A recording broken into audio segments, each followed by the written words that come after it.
Okay. I hope everyone had a nice lunch. I hope no one will fall asleep here. Okay. Today I would like to introduce Professor Hasegawa. He is truly an expert. I would say, true expert in speech. His advisor was a very famous professor who worked only on speech and very early on. And Professor Hasegawa has been working on speech for a long, long time. And unlike me, who have switched topics many, many times, he has been working on speech for a long, long time. And it's really an honor to have him here to give this talk. Professor Hasegawa has been a faculty of University of Illinois since 1999. That's the same year that I was appointed as professor here. Actually, he graduated the same year from MIT as me. And after graduation, he was a postdoc at UCLA for 3 years. And he is currently the senior area editor for IEEE Transactions on Audio. And he is fellow of Acoustical Society of America. He's also IEEE fellow. And he has published over 300 papers. He is really,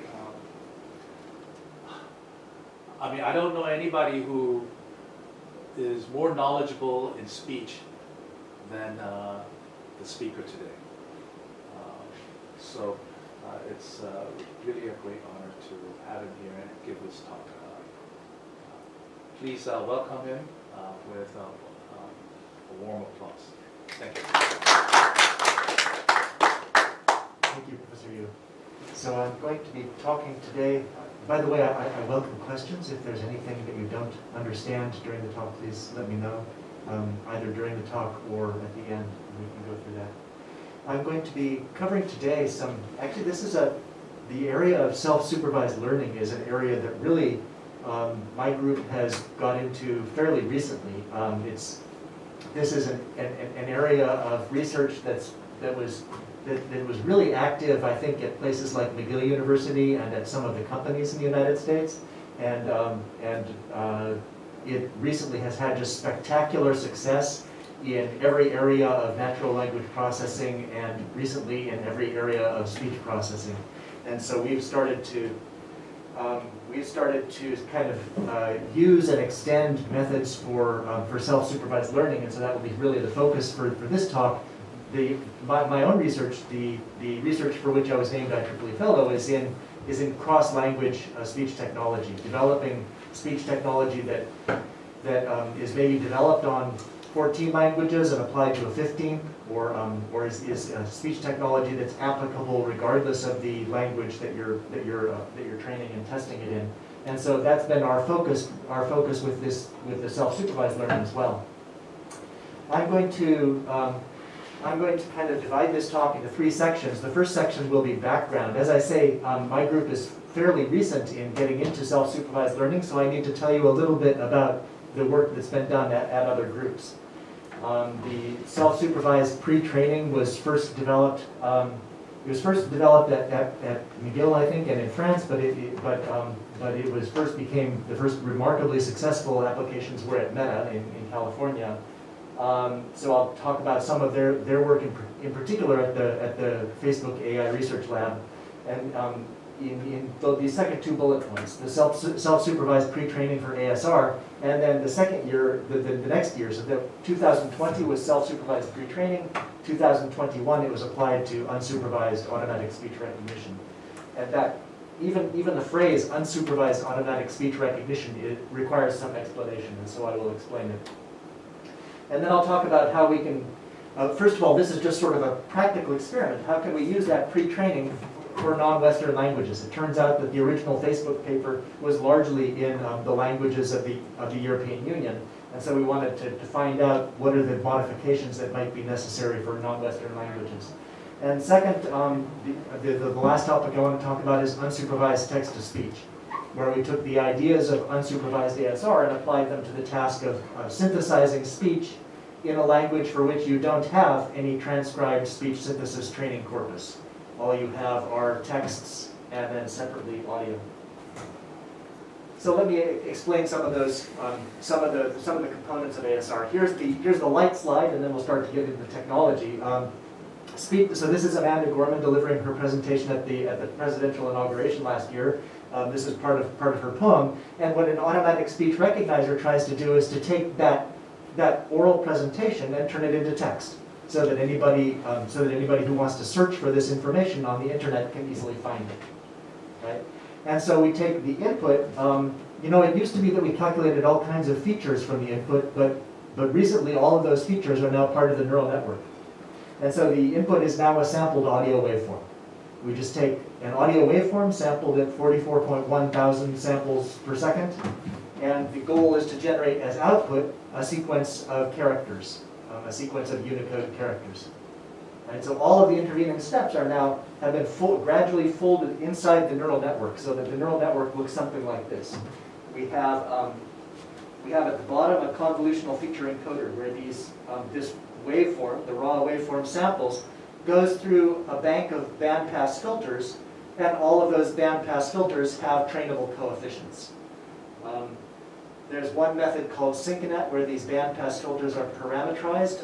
The method that Facebook pioneered really uses, well, actually Google is also using this, and now we are as well, of course, uses completely trainable coefficients. We have some bank of 60 to 500 trainable bandpass filters that generate features once per 2 milliseconds or thereabouts. Those features are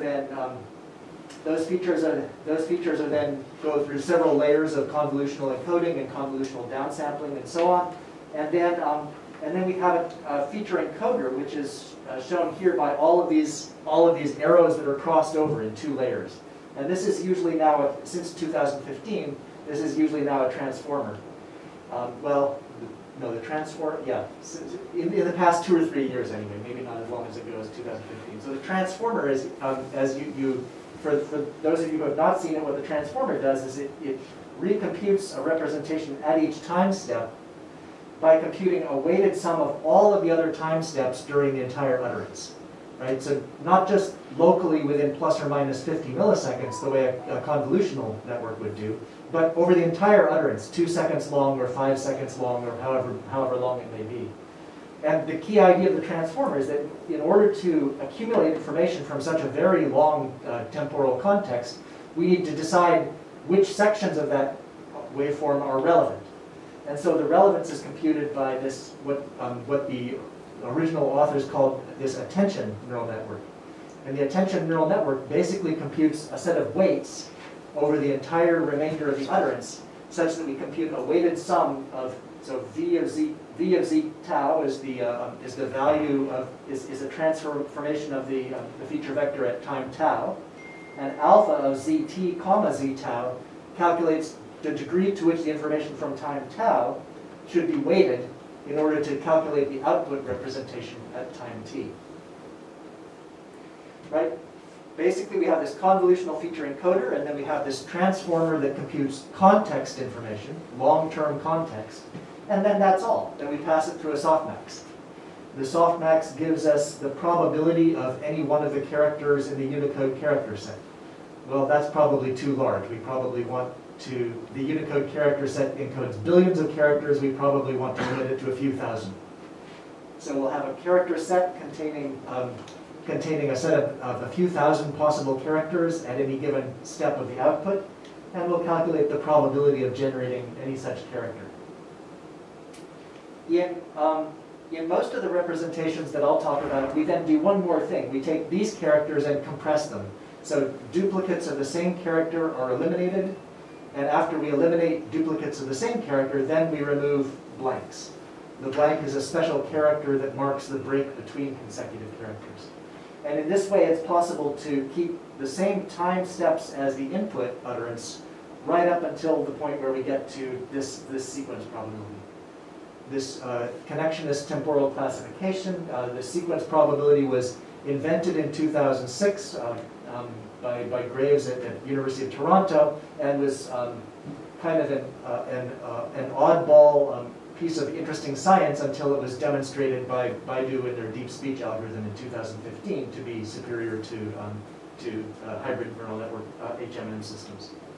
So the idea here is that we can keep all of these time steps up through the path probability are time synchronous with the input speech.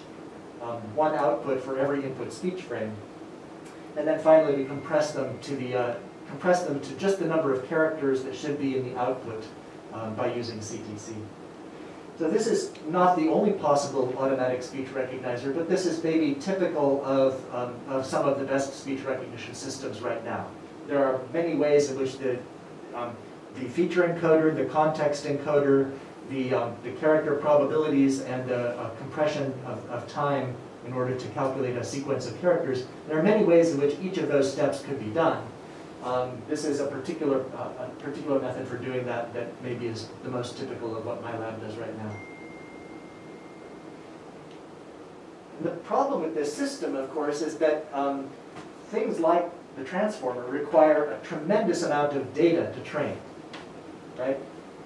The first effective transformer-based speech recognizers were trained on never less than 1,000 hours of speech.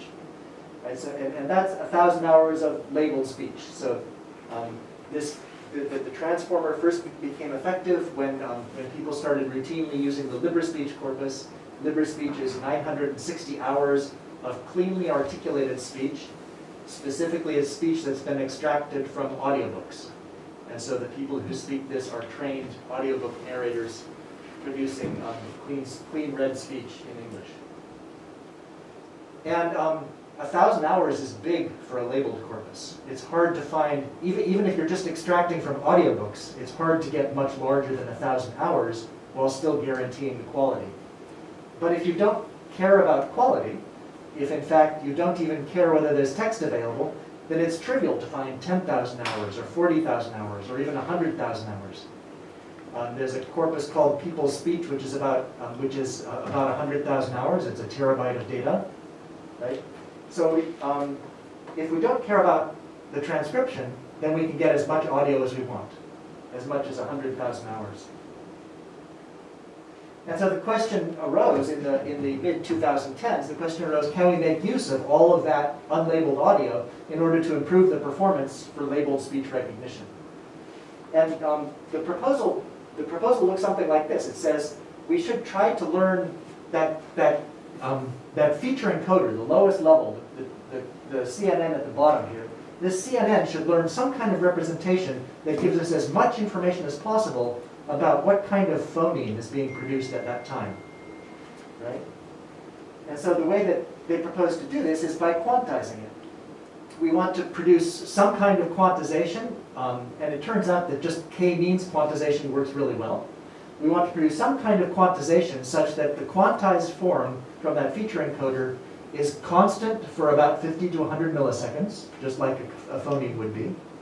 And it's also predictable from context. Right? If you know what words a person is speaking, then you can very easily predict the next phoneme because you can very easily predict the next word. Right? From by sentence, you can very easily predict the next. You can tell that the next word is going to be word, and therefore you can tell that the next phoneme will be a W. And so just like phonemes, we want this neural network to find some kind of quantization, but now we don't care if it's the correct phoneme or not. All we care is that whatever it is, it can be predicted well from context. And so the key observation that, that groups at places like McGill found in the mid-2010s was that those criteria, persistence and predictability, those don't require text labels. They can be computed from audio even if you don't know the text that the person was speaking. And so we pre-train it using 10,000 hours or 40,000 hours of audio, and then we fine-tune it using perhaps a much smaller corpus, perhaps 1,000 hours or perhaps even 10 minutes. 3 examples of the criteria that are used would be autoregressive coding, masked predictive coding, and contrastive predictive coding. Autoregressive coding computes the convolutional neural net and then computes a context encoder. So this is convolutional, this is a transformer, right? Both of those use inputs only up to time t, and then based on that input, they try to predict the future. Right? They try to predict L time steps later, maybe 5 time steps later or 10 time steps later. This is similar to what you might see in a language model like GPT-3, right? Where it's predicting the text that comes in the future. An intermediate form that was tested was masked predictive coding, where actually this is similar to the BERT language model. The BERT language model basically takes an input encoding, which is convolutional, a context encoding, which is a transformer, and then at random it masks some of the inputs to the context encoder. So these z sub t's, which are convolutional, some of them are set to 0 arbitrarily at random. And so the transformer doesn't get to look at the ones that have been set to 0, right? And then the training is to try to guess the value of the masked ones. So this summation is over the time steps where the mask was 0. So wherever the mask was 0, the neural net is asked to compute to figure out what the quantized form of those particular time steps was. I think BERT did this. I don't think BERT used the contrasted coding, but the final step that makes this mask predictive coding turns out to be unstable in speech. But in order to make it stable in speech, it's possible to do one more step, which is rather than trying to predict which symbol is going to be produced in each of those masked time steps, we simply discriminate between the correct symbol and a set of 10 or 20 alternate possibilities. And those 10 or 20 alternate possibilities are chosen randomly from other places in the same waveform or in other waveforms in the batch. So we take 10 or 20 other time steps from other places in the batch, and we put those in the denominator, and in the numerator we have the correct quantized output. And we want this context encoder to choose the correct quantized output instead of one of those 10 or 20 alternatives. And so this is why we have the word contrastive predictive coding. Those are 3 examples. You can imagine some variations, right? These quantizations, actually, we could do that. We could do all 3 of these using real valued context vectors and real valued feature vectors. We could combine contrastive coding with predictive coding rather than masked with contrastive could be used autoregressively instead of with masking. All of those combinations are possible. I'm focusing on these because the first very successful, application of this that beat the state of the art was the Wave2Vec 2.0 system published by the Facebook team in 2020. And this is a contrastive predictive coding system following almost exactly the framework that I just described. The input speech waveform goes through a set of convolutional encoders. Those convolutional encoders are quantized, and then some of them are masked at random. After some of them are masked at random, the ones that are masked are then predicted using the transformer. Basically, we take if this one has been masked, then here we try to take the output from all of the others and use it to predict this quantized output. And so this is exactly a contrastive predictive coding. And they showed that by training a system like this on 40,000 hours of audio, you can then fine-tune it on 10 minutes of labeled audio. We can train it on 1,000 or 10,000 or 40,000 hours of completely unlabeled audio, and then fine-tune it on 10 minutes of labeled audio, and get error rates of about 5%. You can see in this table that the best previously published error rates on training using only 10 minutes of labeled audio were on the order of 16 to 20%, and Wave2Vec got that down to 5%. Okay.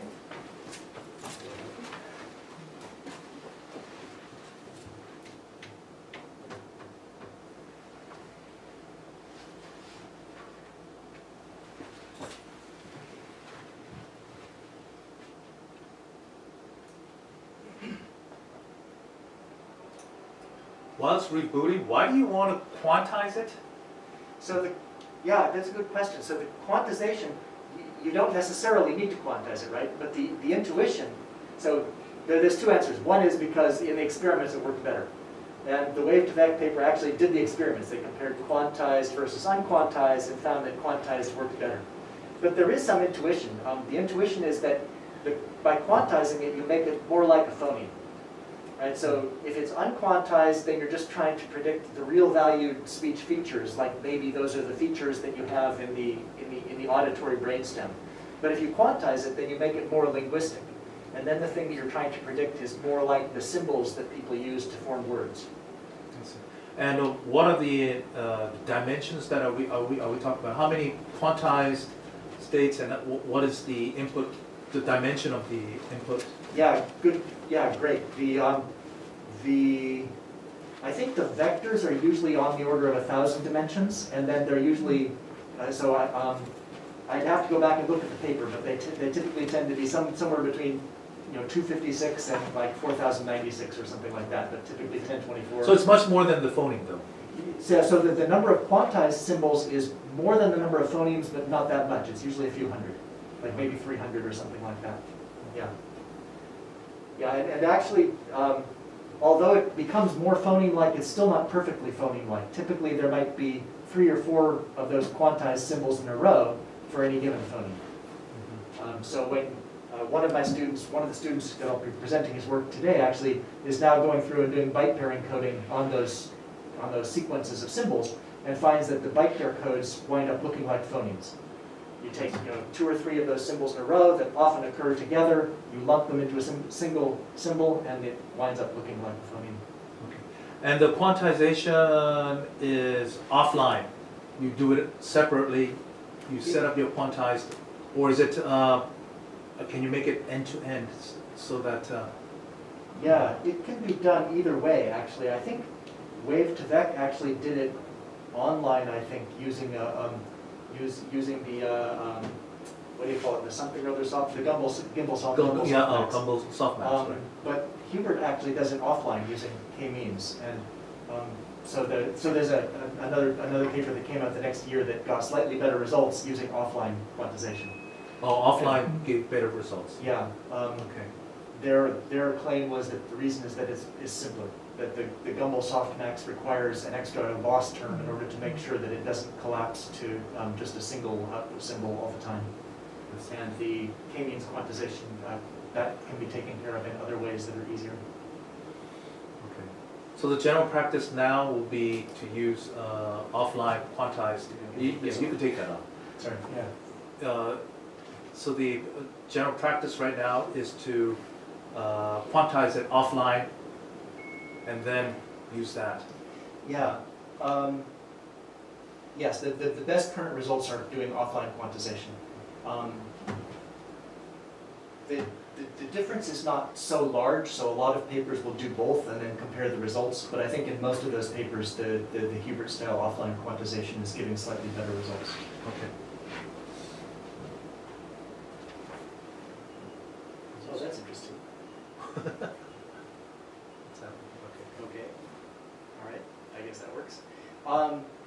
The other thing is that the other thing that happened in this 2020 paper is that they got better results than any basically than the state of the art in pretty much every single setting of the liver speech corpus. So this noisy student was the best previous method. You can see that they matched the noisy student on the clean performance here, but then got better results on the noisy speech. And that's true, I think, in both the dev set and the test set. So this result is based on Libra speech, which is clean speech. It has both clean and less clean speech. It's all relatively clean, but some of it is not as clean as others. And so they've separated it actually based on signal-to-noise ratio. It's all read speech, but some of the people who read it are reading in a less noisy, in a perfectly noiseless environment, and some of them are reading it in an environment that has some background noise. Okay. And it's 44 sampling rate of 44.1.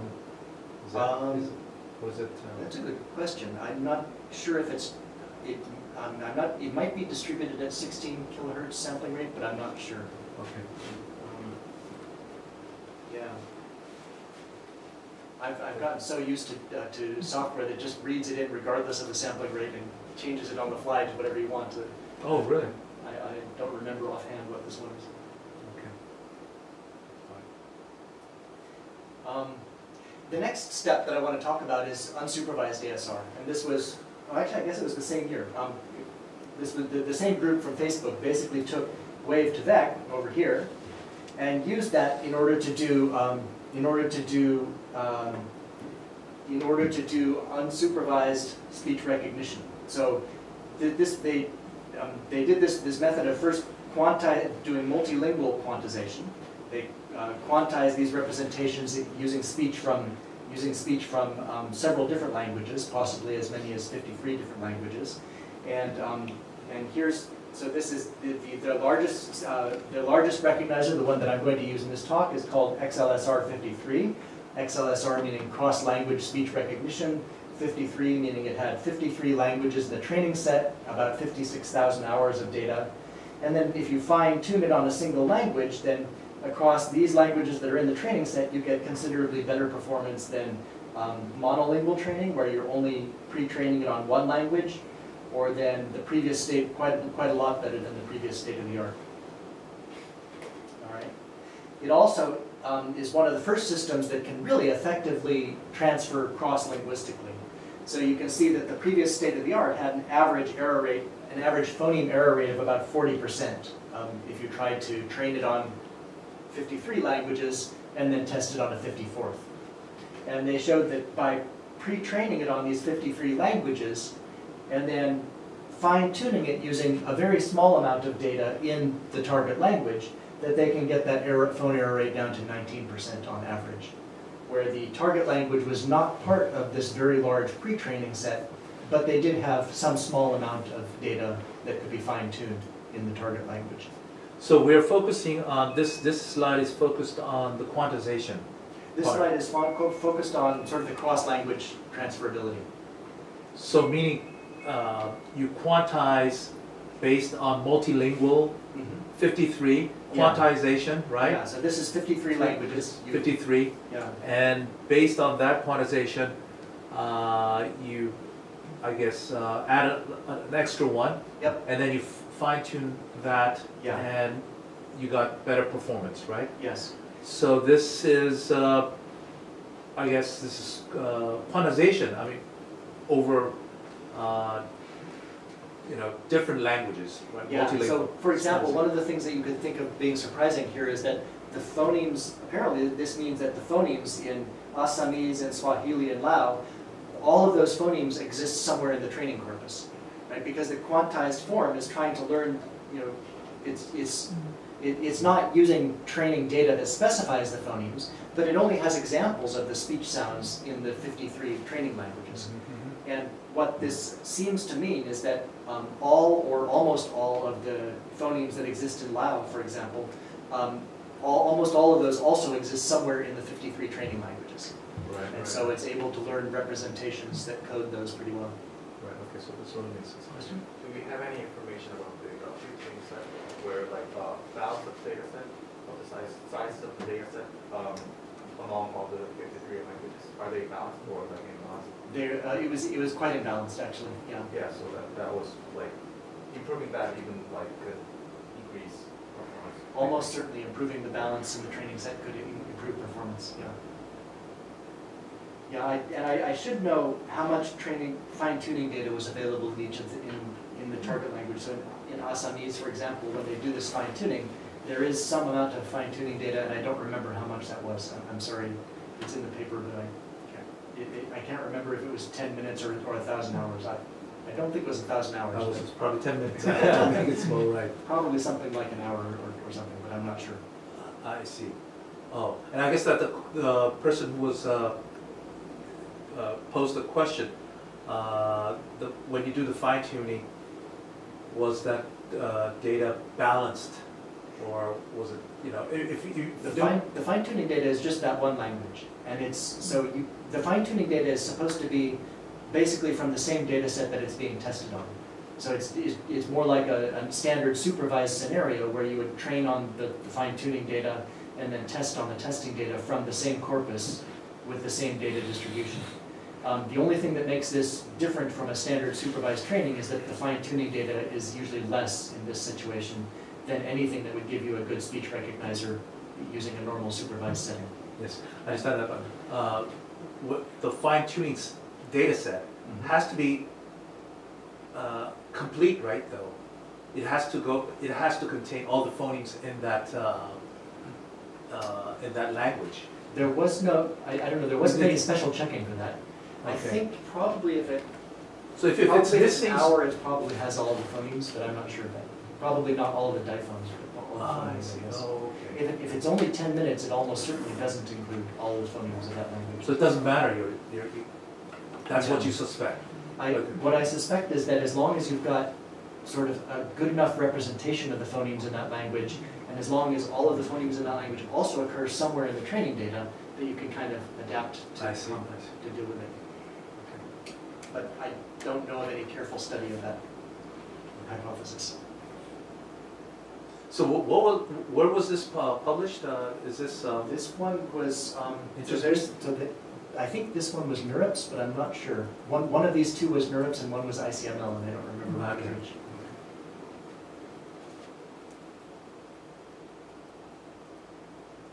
All right, yeah, so this is the cross-language deep level representation. Now let me talk about the unsupervised speech recognition. This was then the next unit. The idea of unsupervised speech recognition is kind of a crazy idea. I would have said that this was impossible if somebody had asked me 10 years ago. The idea is that you have a language for which you have lots of recorded audio, but you don't have the text to go with that audio. And then you have a lot of texts in this language, but you don't have the audio to go with those texts. And the question is, can you learn enough about the sequence probabilities in the audio and the sequence probabilities in the text in order to figure out what the mapping is between those two? So the idea is that instead of we have a phonemize here, instead of having transcriptions of the audio, instead what we have is a very good language model from the texts.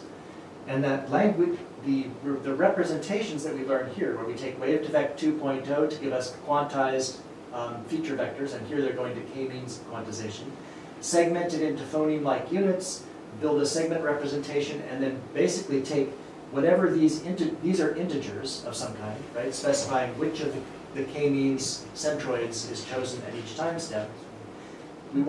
This generator is just a lookup table. It's taking this integer and turning it into a phoneme symbol. And we want there to be enough information in this sequence and then enough information in this language model that we can figure out basically train this generator so that this sequence is indistinguishable from a sequence that came from the original text. Right? We want the sequence of phonemes that you get out of your speech recognizer to have the same statistics as the sequence of phonemes that would come from texts in the same language. Right? That's the only supervision we have.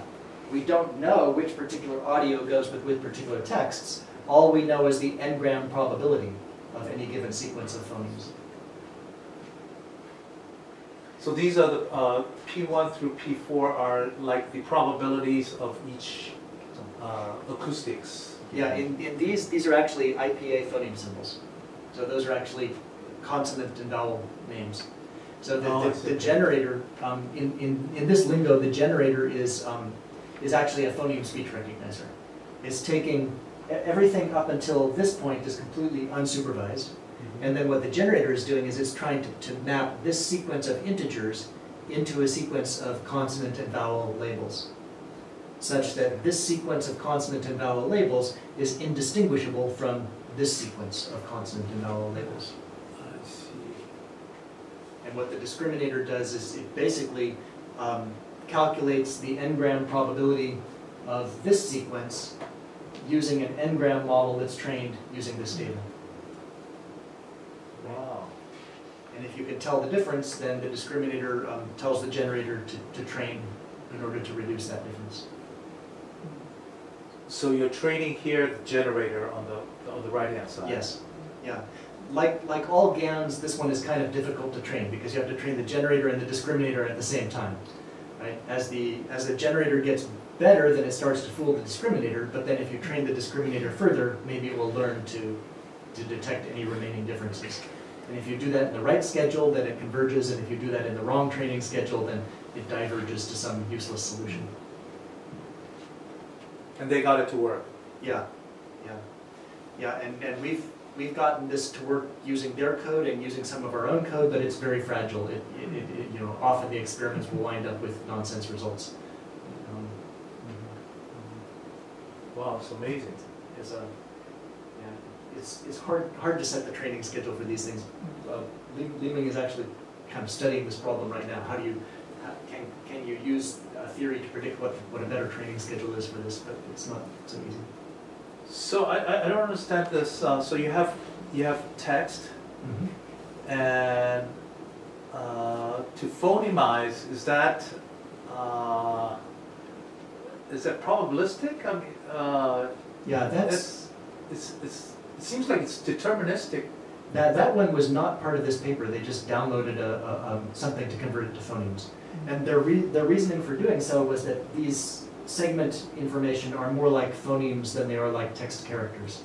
And so because of that, they assumed that in whatever language you're working in, you have some method that will convert plain text into a sequence of phonemes.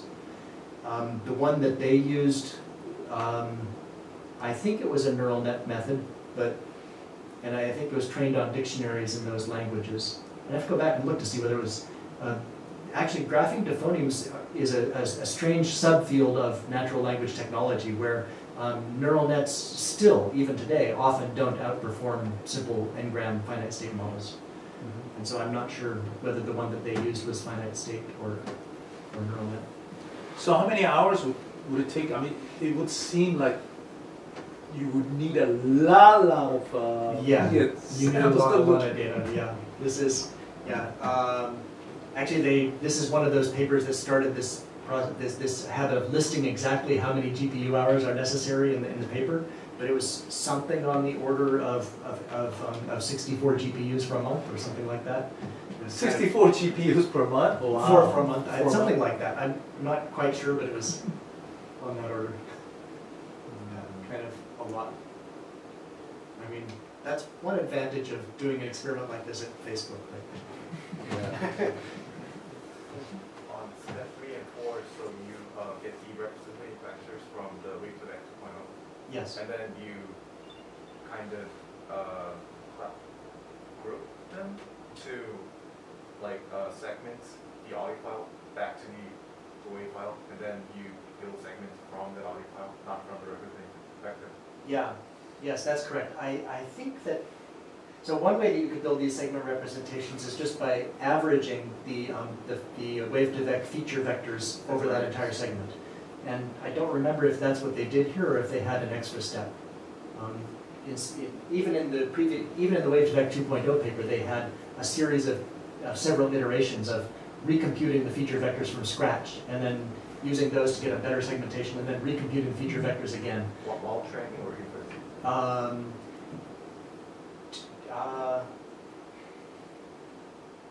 I think actually not while training. I think that that first iteration is trained and then used as labels for the second iteration. I think.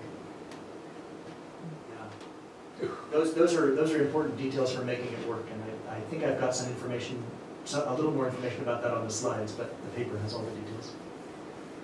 The content of the data, the labeled speech, audio, and text will be the same content, or with just not aligned, or Good. Also a good question.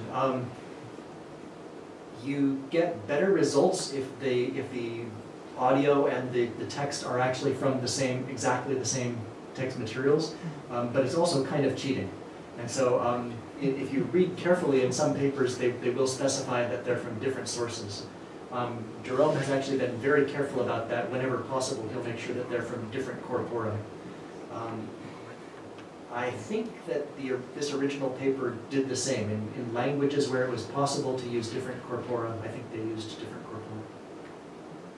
But why would you make it difficult on yourself? I mean, you're going to go through and try to find one that's... Yeah, well, right. Just kind of as a proof of concept, I think.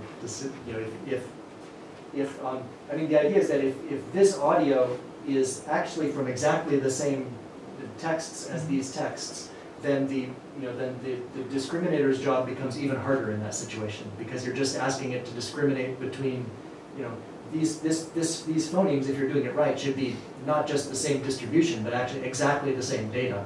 Mm-hmm. And yeah, so that you make it a little bit harder on yourself by saying, okay, the discriminator just has to be able to learn the English language phoneme sequence, right, rather than learning this particular data set. Wow.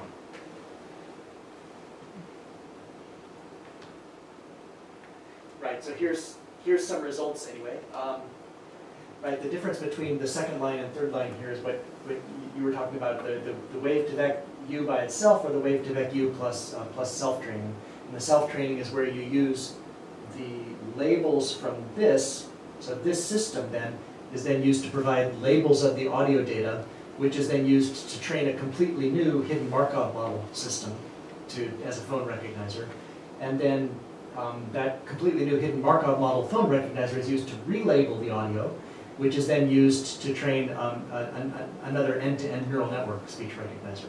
So that 2 steps of going through an additional HNM followed by an additional neural net is the difference between line 2 and line 3 of this table. And you can see that if you use fully supervised learning with 6,000 hours of training of labeled data, you can get down to an average of 10% phone error rate. Using the wave to vec U on the previous slide, you don't get such great results. It's only 44%. But using this 2-step process, kind of bootstrapping, based on each time based on the previous information, you can get it down to 19%. Still not as good as a fully supervised system, but close enough that people thought that this was an interesting idea. So the one take home from this slide is that if you actually do have labeled data in a language, it's better to use it. But the other take home is that there's interesting potential for building speech recognition in languages that don't have labeled data.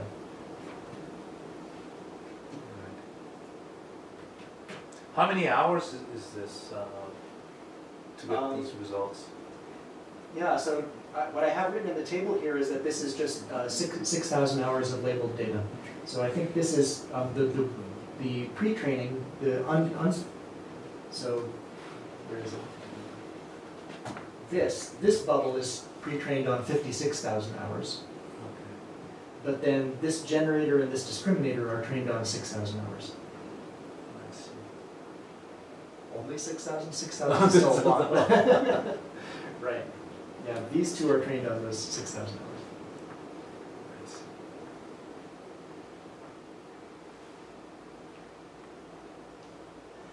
All right, so that's background, and then now I want to actually talk about things that my students have done, that Hunting and Jerome and Leeming have done in particular. So this is really in 2 parts. The first one is ASR, and it's not unsupervised. It's fully supervised automatic speech recognition.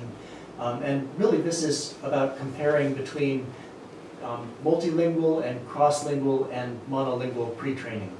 In the unsupervised phase, where you have where you're training on 1,000 hours of unlabeled audio in a particular language, is it better to train on 1,000 hours of data from the same language, or is it better to train on 56,000 hours of data from a wide variety of languages? And the answer turns out to be was a little bit surprising to me. the cross-lingual, of course, is where you have only training on 1,000 hours or 10,000 hours in a different language, and then fine-tune it in the target language. In that case, we might expect it to not perform very well. But it turns out that the monolingual will actually outperform the multilingual, even when the monolingual case has quite a lot less pre-training data. And then I'll do a little bit of comparison of recognizing phonemes versus recognizing graphemes. We didn't have Korean data in this because we couldn't find a 1,000-hour Korean speech corpus, but we do have some Mandarin and some Japanese, as well as Arabic and Russian and Bulgarian. And the results in the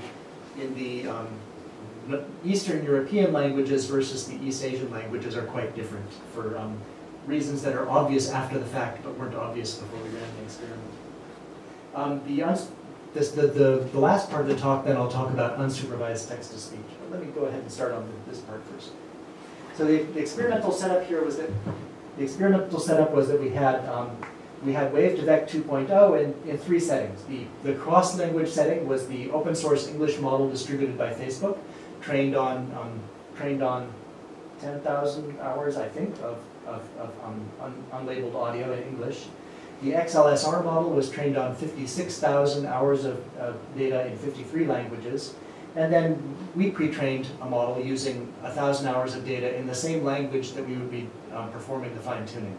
So if we're going to fine-tune it using a certain amount of Bulgarian labeled speech, then we pre-train it using 1,000 hours of unlabeled Bulgarian audio. Right, so that's the pre-training languages there: multilingual, cross-lingual, or monolingual. And then the fine-tuning language, just since we're doing this experiment, we tried fine-tuning it on the wrong language to see what the effects of that would be. Here we are. So here are the corpora that we use. We use different corpora for the pre-training and the fine-tuning, just to make it hard on ourselves. And then here's a comparison to show that our pre-training is getting the same kinds of results as the open source parameters distributed by Facebook. We pre-trained a system on English just to show that where they got a 10.9% word error rate, we got a 9.87% word error rate. So we're getting basically the same. Maybe you could argue we're getting slightly better results, but we don't have any way of knowing whether that's significant or not. How long would it take you to get this result? This is, I think that this is about 2 weeks of training on 2 GPUs.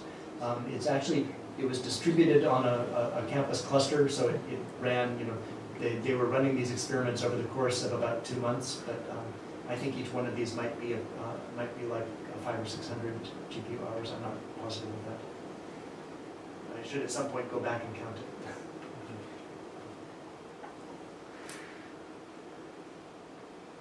So then, and then here are sort of the main results, I guess, of this section of the talk. This is comparing multilingual training, where it's pre-trained using XLSR and then fine-tuned on the target language.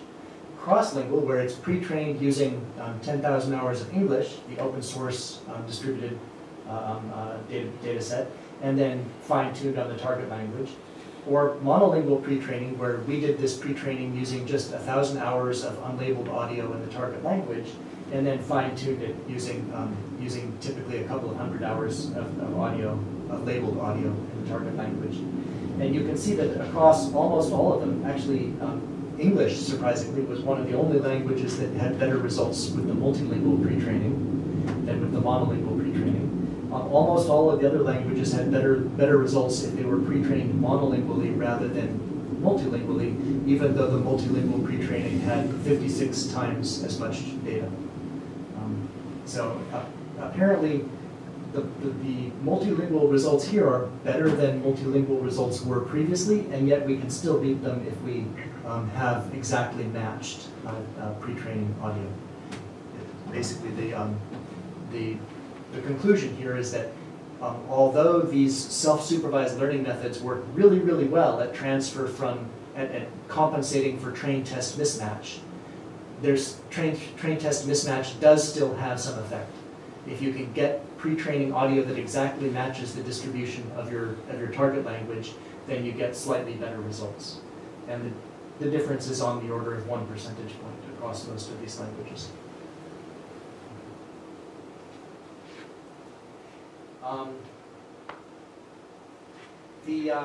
On the previous slide, the character error rate for Japanese was kind of high compared to all the others, right? 14 or 16%. And so we kind of asked the question, why is it so high? And part of the answer seems to be that we actually didn't distinguish between katakana, hiragana, kanji, and romaji. These are 4 different ways in which you can write the same sequence of sounds in Japanese, right? And it's easy enough to take care of using a language model, but we weren't using a language model. We had the transformer can learn some language modeling statistics, but we didn't have any separate system that was trained specifically to predict, is this next word going to be written in kanji, or is it going to be written in hiragana or romaji? So this is, the katakana and the hiragana are the 2 phonetic systems that were created in Japan. Kanji are the Chinese characters, which are sometimes used to write Japanese words, and romaji are Roman characters that are also sometimes used to write words of foreign origin, and sometimes even words in Japanese. And any given word in Japanese can often be written in multiple ways, and will be written in different ways depending on how it's being used in the sentence. The difference between a noun and an adjective, or between a word that has a particular sound but means one concept versus a word that has the same sound that means a different concept, might lead to different spellings. So, just to see if I understood it right. So in the last column that you were mentioning, the quantization, you used, for pre-training you used the same language that you're going to test on, right? Yes. Yeah. So you do the quantization based on that language, and then you fine-tune it. Yeah. That's the experiment. So it's the quantization. Quantization. Yes. So it's when we so actually all of these bullet points here are referring to quantizing the characters. There's also, I guess I haven't described this table. This table is we chose Japanese as the language to study different kinds of cross-lingual pre-training. So I'm afraid that I made this slide so that the bullet points and the table are talking about different things. I apologize for doing that. What I've just described is what's in the bullet points. This table is actually talking about the question of fine-tuning on the. On Japanese. I'm sorry. It's just talking about pre-training cross-lingually on a language other than English. So on the previous slide, I think I showed English pre-training. So you got Japanese? Oh no, these must be the results of katakana. Okay, I'm sorry. So this slide is showing that we get significantly better results in Japanese if we take all of those words, regardless of how they were originally written, and convert them all to a systematic way of writing it. So we convert them all to katakana, and the monolingual pre-training in Japanese then gives us only 5% error rate instead of the 8% error rate on the previous slide. And we can do cross-lingual pre-training from English, which gave us 16% error rate on the previous slide. Now it only gives us 8% error rate. And the multilingual pre-training similarly goes down. So, so these 3 bullet points describe the difference between this slide and the previous slide. And then down here we have sort of the results for each of those 3 cases. I'm also, okay, so the quantization. Yes. I would suspect that if you are going to use multilingual or more, then you should have maybe more quantization points. So bigger dimension to incorporate all that information. I think that's probably true. I don't remember offhand, but I think it.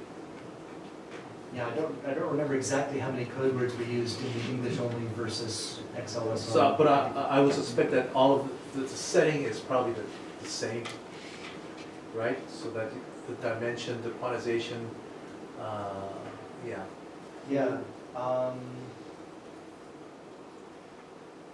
Yeah. So for XLSR and the cross-language English, we used the same settings that were used in the Facebook papers that created those models. Okay. And I think the monolingual pre-training, I think we used the same number of code words that were used in the English-only system. And the data size is it equal across, or is it?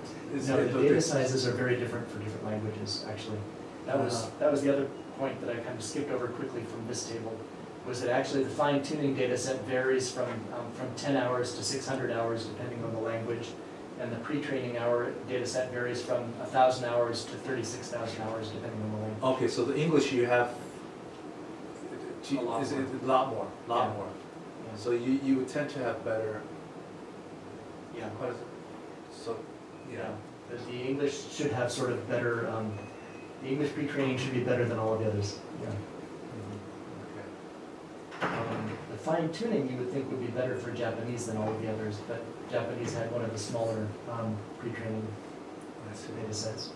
But I think that those two effects, the larger fine-tuning and the smaller pre-training, are kind of swamped by this ambiguity in the character set that I was just describing. So actually, maybe rather than these results for Japanese, the more realistic results from Japanese are these, where you can start to see the improvement caused by having a larger fine-tuning set. Okay. And this quantization is offline, or is it during training? There's actually two stages, I think. So this wave-to-vec includes an online quantization, but then this step 2 is a k-means clustering, which is done after. So this wave-to-vec is pre-trained with an online quantization during the training, and then this k-means clustering is done after that pre-training is done. So is there a reduction? I mean, so you go through 2 quantization steps. Wow. You quantize one and then you quantize again. Is that? So this is k-means clustering actually of the real valued feature vectors rather than of the quantized symbols. Oh, I see. And so this system is trained using the Gumbel softmax with a certain number of code words, and then after that's done, we go back to the real valued vectors and do k-means clustering of those. And it seems reasonable that this would have fewer symbols, but I'm not sure if that's true, actually. Interesting. Yeah, there's a lot of hyperparameters in this, actually. A lot of hyperparameters.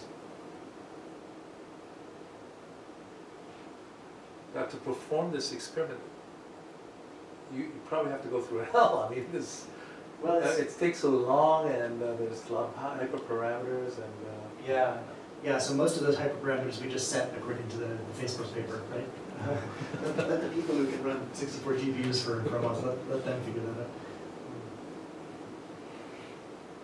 The other thing that we tested is, I mean, this question in Japanese, right, that these 4 different ways of writing make a huge difference, actually brings up the question of what about other languages where we might actually have ambiguity in the way it's written. So famously, Chinese has many different ways of writing the same sounds, right? The word for tragedy, beiju, is the same as the word for cup, and there's a lot of online puns with using homonyms of this kind. You would think it would be kind of obvious that if we just converted this to phonetic notation, that the ambiguity should go away. And the problem we ran into with that was that our phonemizer was trained on pronunciation dictionaries that were created by linguists who use different standards for phonetic annotation. So we might get different sequences of IPA phone symbols for exactly the same sounds. So the one dictionary that generated most of our data used the symbol P in order to write the Mandarin B, because it's unvoiced but unaspirated.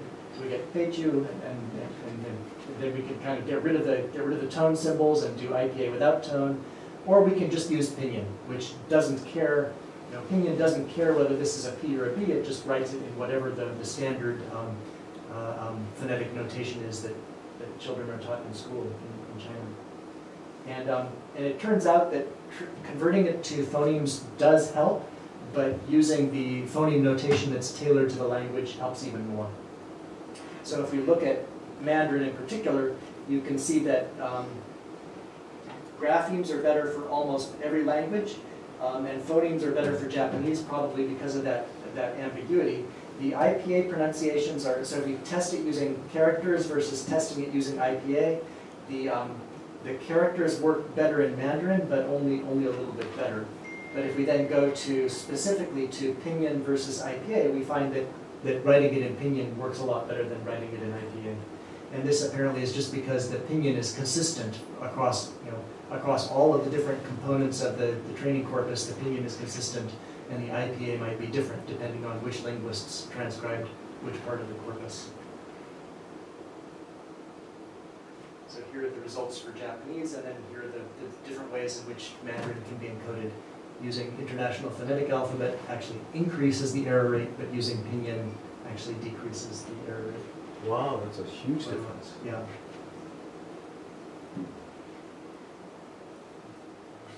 Okay, now let me talk about something totally different. I talked about unsupervised speech recognition. Now I want to talk about unsupervised text-to-speech. And the idea here is similar to the unsupervised speech recognition. Can you, if you have a bunch of audio in some language and a bunch of text, can you use that to create a text-to-speech system? To take this text from your text corpus and convert it into speech in a way such that the resulting speech sounds like speech in the target language. Ideally, so it has the same phonemes, the same content. Right? And so this is actually the training data that you would use for a supervised system are a little bit different between TTS and ASR. In a TTS system, you use a lot less audio, but the audio has to be from one speaker, and it has to be very high quality.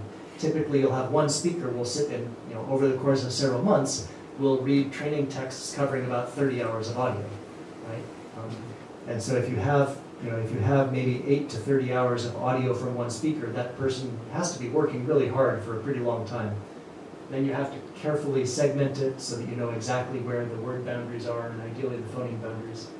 So it can be kind of expensive to acquire.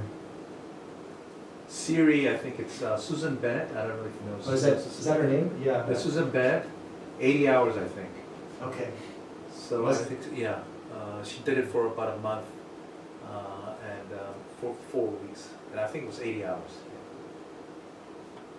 Yeah, it's a lot of work. A lot of work. Expensive. Only Yeah. Apple can. Well, not. I don't know if it was Apple. It was Nuance. Or Yeah. was it? So SRI was. SRI. And SRI. then, Yeah. I think there was another company involved, like in that somehow as well. Right. Like there was one company that did the dialogue system, one company that did the speech recognizer, and then there was Apple that kind of combined them and put them all on. So the idea of unsupervised TTS is that we have a speech database and a text database that are not aligned with each other. They might actually be separate databases, or in some languages we couldn't find separate databases, so we just took the speech and the text and disaligned them, made them detached in that way. And then we use that basically to train an unsupervised ASR. And then we take that unsupervised ASR to generate pseudo-text for every speech file in an untranscribed speech database. So we actually, this unsupervised ASR might be trained on a multi-speaker corpus, but then this is a single speaker corpus where we have a lot of audio from one speaker, but we don't have the text of what they were saying. We take the real test texts from the same corpus that actually generated this speech database. In reality, that speech database did have text, so we take some of their testing texts and use those to generate audio, and then compare the result to the audio that should have been generated if the original speaker read that text. So here's the, first of all, we learn the speech representations, and second, we do ASRU in order to learn a speech recognizer in that language. And then we take that ASRU and take each of the audio files in this text-to-speech corpus and generate pseudo-text. So it might be a sequence of phonemes like this. Here I've written text-to-speech in International Phonetic Alphabet with no errors at all. And right, it might be so good as that. Now the original parts, we then use that pseudo-text as if it were real text, and we just plug it into an open source distribution of Tacotron 2.0. We tell Tacotron that text corresponds to this audio, learn how to reproduce the audio for me. And Tacotron doesn't generate output speech samples, it generates an output speech spectrogram. And so we use another a vocoder to go from the spectrogram to the audio. And we tested 2 different vocoders for reasons that I'll go into some detail. One is Griffin-Lim is a signal processing vocoder. It finds the waveform which would produce this spectrogram with the minimum mean squared error. Hi-Fi-GAN is a recent example of a neural network vocoder.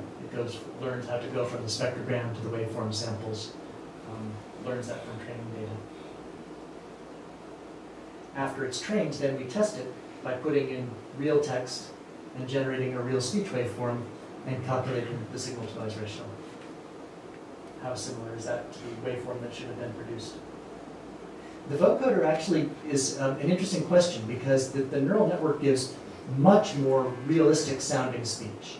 I'll play you some examples in a few slides further on. The Griffin-Lim gives you speech that sounds artificial. And so you would think that it also gives worse results. However, Hi-Fi-GAN is trained on English. And so it might not actually have all of the phonemes of the language that you want to produce. And so we have this kind of intelligibility versus naturalness trade-off, where the Griffin-Lim might give less natural sounding speech, but it might actually be more intelligible. And we did this in 2 ways. First of all, for English, because Hi-Fi-GAN was trained on English. And for English, we had a lot more audio, and so we had an extra few stages also in the training. There's the list anyway. And the results look something like this. So if I can play, here's the reference audio. Okay, I guess I need to end the show to play it. So we can see here the ground truth is above and the unsupervised TTS is at the bottom, and you can see that in English it's producing a spectrogram that looks almost exactly the same. This is from the LJ speech corpus. This is the utterance in being comparatively modern. And I think this is a different utterance. Here's the ground truth. The invention of movable metal letters in the middle of the 15th century may justly be considered as the invention of the art of printing. And here's the supervised TTS, which is sort of the top line. If we can match the supervised TTS, we're doing really well. You can see that if I ran an ASR on this supervised speech output, I would get a 4% character error rate. The invention of movable metal letters in the middle of the 15th century may justly be considered as the invention of the art of printing. And then you can see that with the unsupervised system, we actually get audio that has a character error rate of only 4.5%. So it's actually only about half a percentage point worse than the fully supervised system. And this is a system that actually used different text corpus and a speech corpus that were different databases. Right? It had advantages because it was in English, and so the vocoder was trained in English, but it winds up working quite well. The invention of movable metal letters in the middle of the 15th century may justly be considered as the invention of the art of printing. In this particular example, the only error in the unsupervised system is an error that the supervised system also made. It used the wrong vowel in the word justly. Otherwise, they sound, I kind of like the unsupervised one better in this example. That's not always the case. Any question? So in the unsupervised TTS learning case, the data set you used in the model training is multilingual or English, but the multi-speaker case? Let me see. I don't remember, but fortunately I created a slide specifying that, didn't I? I thought I had this slide up here. Maybe. Oh, here we go. The pre-training was actually the English wave detect. We used the parameters that they distributed. And that English wave detect was used to transcribe the LJ speech training set, which is 24 hours. So we generate pseudophones, what basically used whatever the wave detect was to generate pseudophones on the LJ speech corpus. So the whole pipeline of like generating pseudotext and everything is done with one single speaker setting. Yeah, one single speaker is is basically this slide, right? So we take the unsupervised ASR that's been Right? This is the unsupervised ASR. And then now we take out all of the multi-speaker audio and plug in just single-speaker audio and in order to do this training. Yeah, I'm just wondering, by my knowledge, Hi-Fi Gang paper suggests that it's very robust to unseen speakers. Okay. And then the paper also, the repo also suggests the BCTK with the multi-speaker setting pre-trained model. So what would happen if we train the TTA system with the pseudotext by multi-speaker setting? I was just wondering if that would maybe increase the performance. Yeah, that would be interesting to test. So the Hi-Fi GAN, we again just downloaded their parameters. We didn't retrain Hi-Fi GAN ourselves. No. So if it was trained in a multi-speaker setting, then that's the one that we're using. I'm not sure actually. So what you have done here is you've created an ASR, just speech corpus with different speakers. Doesn't have to be one speaker. Then you have text, and based on that, you generated this ASR. You use that ASR on speech that was unlabeled, one particular person, and then you got that you got the sequence, the text phoneme sequence, and then you use Tekatron and Griffith to generate the waveform, and you wanted that waveform to be exactly the same as the original input. Yeah. And then you did that. I don't know. Do you need a lot of data, a lot of training for that? I mean, it would be wonderful if you could just had like a small set of speech in the second stage. You know what I mean by when I say this, in generating the speech at the end, because you want that after. So you generate the text, a pseudo text.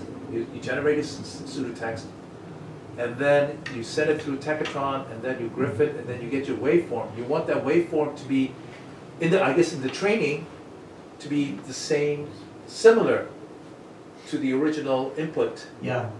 Talkotron is actually measuring the L1 difference between the spectrogram that we generate and the original spectrogram. I said, okay, so that's doing that, okay. And do you need a lot of samples for that? I mean, more data is better. In this case, we're using 24 hours from one speaker. Oh, that's so 24 hours of audio from one speaker. It's still a lot. It doesn't include the transcriptions, but it does include actually a lot of speech from one speaker. Because I've seen some demos where you have only few samples of someone's speech, and you're generating speech of that person. That would probably get back to what he was asking. If we were to use a multi-speaker training, then we could probably just put in the I vector or the X vector from a new speaker and generate audio from that speaker. We have not done this experiment in that way. Ah, I see. Okay. That probably could be done using exactly the same setup, but we haven't tried it to make sure.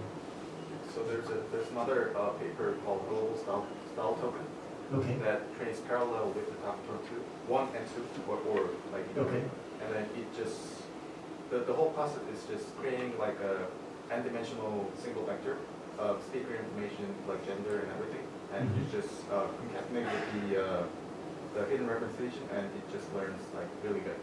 And if you just pick the intermediate vector representation, you will just create like a uncopyrighted voices. Oh, okay. So it doesn't even have to be. So it doesn't even have to be a real speaker. A little bit of supervision on the speaker information, you would just be able to, I think, work well with PTS and vocoder. Yeah, we've developed systems not using Talkotron but using other synthesizers that where you can provide any speaker summary vector and it will reproduce that speaker's audio, even if that speaker is not part of the training corpus. But we still have not yet solved the problem of being able to interpolate between speakers, for example, and produce a meaningful audio for a speaker that, all of those speaker representations are calculated by speaker ID systems. Right. And if you were to try to interpolate between two of those speaker ID vectors in our experiments, you wind up with something that doesn't sound like a human being anymore. Are you talking about VIPs? So that would be, for example, auto VC or the speech split. In those systems, if you can provide it with a speaker ID vector that's not a speaker that was in the training corpus, and it will still produce quite good audio. But if you try to interpolate between two speaker ID vectors, you get a result that doesn't really sound like a natural human being. So I'm not sure if this global style vector has solved that problem as well, so that you can interpolate. That would be kind of the next step, holy grail, I guess, would be if you could create a hidden set of dimensions over speakers, and then tweak, oh, I want this one to sound a little bit deeper voiced, and I want this to have a little bit of a British accent, but only on the consonants and not the vowels. That would be really interesting. Isn't it possible if you have a discriminator and make it so that the type of speech that you want, you give some examples, and make it so that whatever the vectors that you generate to be on the manifold of the speech that you want? Yeah. So there's a recently arising study called, that uses StyleGAN to generate spectrograms instead of the faces and everything. And the spectrogram discriminator detects whether it sounds like a human or not. Okay. So that might be the one that is related to what you're asking. Oh, so it does this kind of interpolation that I was just describing, and then it just requires that it sounds like a human being. Randomly selects the intermediate vector, I guess, in the middle between one and speaker A and speaker B, and then it generates with kind of a pre-trained TTS model, and the generator model gets the representation from the TTS model, not the whole output like the spectrogram, and it generates the spectrogram based on that, and then the discriminator has the information and detects whether it sounds like a human. It will sound like a human if it's converted back to waveform, and then it learns quite good. Okay. Yeah, that sounds like a step in between. We're not quite at the semantically manipulable speaker dimensions, but we're getting arbitrarily chosen speaker ID vectors. That's cool.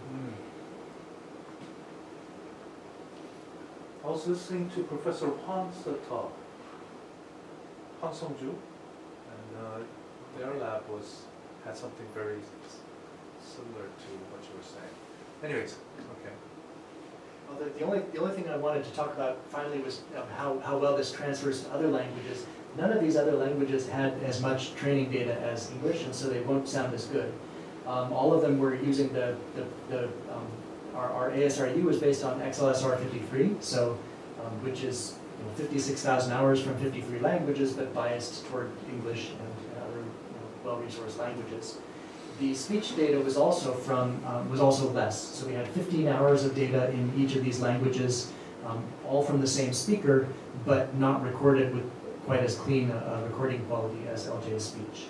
And you'll hear some of that as well, even in the original recordings. It does have one advantage over the English language corpus in that the text and the audio were from the same corpus. They were just broken between them. So in training the ASRU, the text and the audio are from the same corpus.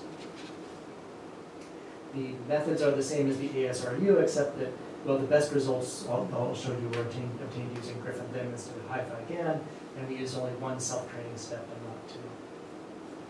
And so the results look like this, but I mean the character error rates are quite a lot larger than for English. They're 20% on average. I think the speech samples are more interesting.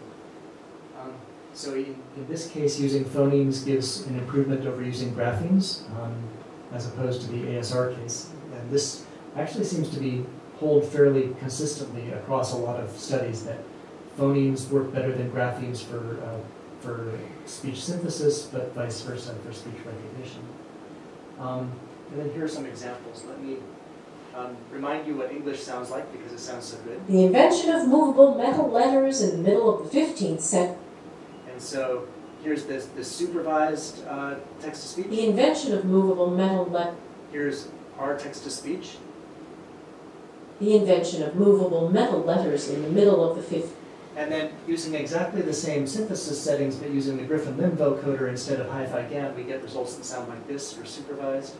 The invention of movable metal letters in the middle of the 15th. And for unsupervised. The invention of movable metal letters in the middle of the 15th century. So you can see that the Griffin-Lim is producing something that's not quite as natural as hi-fi GAN. It has these kind of warble artifacts. Let's see, for Japanese we have. それとともに未来に自分でこしらえたこの一行の革命。 And for Griffin-Lim. それとともに未来に自分でこしらえたこの一行の革命を受け入れ隅にいて。 So it actually, and then here's the unsupervised. それとともに未来に自分でこしらえたこの一行の革命を隅にいて。それとともに未来に自分でこしらえた。 So yeah, so the unsupervised with Griffin-Lim is actually working pretty good. The artifacts are maybe just similar to what the artifacts would be in English. A funny thing happens when we try to apply hi-fi GAN in Japanese, though. Oh, Fails completely, yeah. And going through all of the, yeah, so the degradation from supervised to unsupervised is almost non-existent. You can see even that the character error rate. Okay, so the character error rate is considerably better for Griffin-Lim than it is for hi-fi GAN. A funny thing happens going through all of these languages. It seems that the determining factor is whether the speaker is male or female.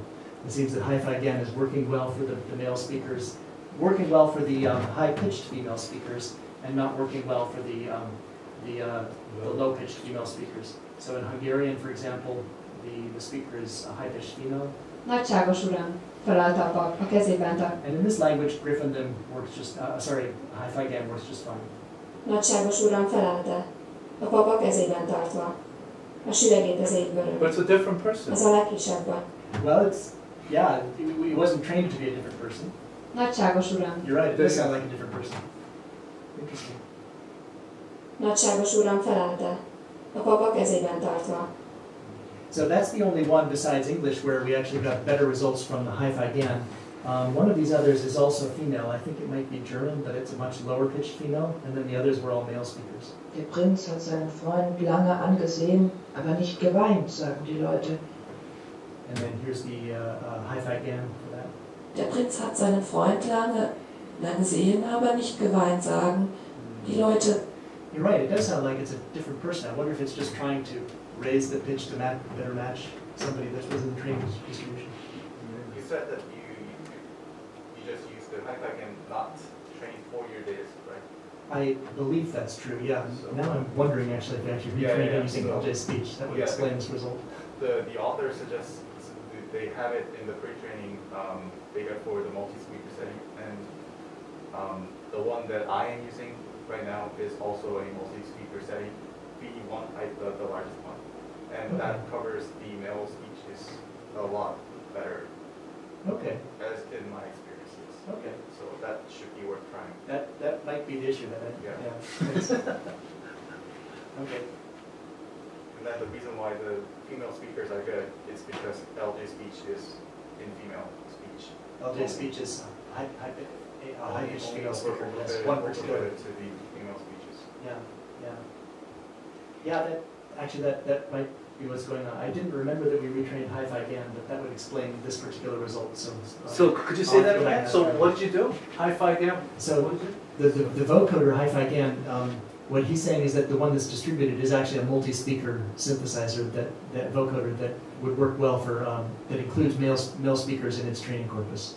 And our results are suggesting that the hi-fi GAN that we're using was only trained using one high-pitched female voice, which might mean that I'm misremembering and that actually Jerome retrained hi-fi GAN using LJ speech. I had thought that we were using the distributed parameters, but maybe we actually retrained it. Oh, I see. So you retrain hi-fi GAN. I guess from these results that what actually happened was that Jerome retrained hi-fi GAN using the one speaker of LJ speech. So the multi-speaker setting, the pre-trained weights are trained on ECTK corpus that has 109 Yeah. And as far as I remember, it's like 53 males and the rest of them are females. And Okay. then that pretty much covers most of the unseen speakers as well. Even more robust than the single speaker trained model that I think you're using. That makes sense, yeah. All right, well then, in that case, maybe if we get a multi-speaker hi-fi GAN, that will solve a large part of the higher error rates in this column than in this column. Okay. But you don't have a conclusion then? Yeah, so these are kind of experiments in progress. So the conclusions are that unsupervised TTS actually works. So first of all, the conclusion is that that for ASR, as promised by the Facebook team, multilingual and cross-lingual training actually work. You can actually get an ASR that works reasonably well, even if you do the pre-training in a completely different language or in 53 completely different languages. And what we've shown is that despite that, if you can do pre-training in the same language that you're going to be testing in, you will get slightly better results. And that seems to be consistent across almost all of the languages we tested. And then from the TTS situation, we've shown, I guess, for the first time that you can actually learn a text-to-speech system without having matched text and audio. If you have a corpus of text and a corpus of audio, that's enough to train a speech synthesizer. Great. And I guess, but training is not easy. Yeah, actually the hardest part of it was training the ASRU. So the hardest part of training was the part that where we were copying the parameters from Facebook basically and retraining using their procedure. The additional speech synthesis training required an extra 4 steps or so, but they were fairly straightforward steps. That's Yeah. right. The ASR. Yeah, That's the unsupervised ASR was the most required the largest number of bizarre hyperparameters. Yes. But it's manageable. I mean, if Yeah. anyone can. Okay. I don't know if there are additional questions. Okay, let's give the speaker a big hand. I mean, thank you very much for the wonderful speech. Okay, so that ends today's talk. Thank you.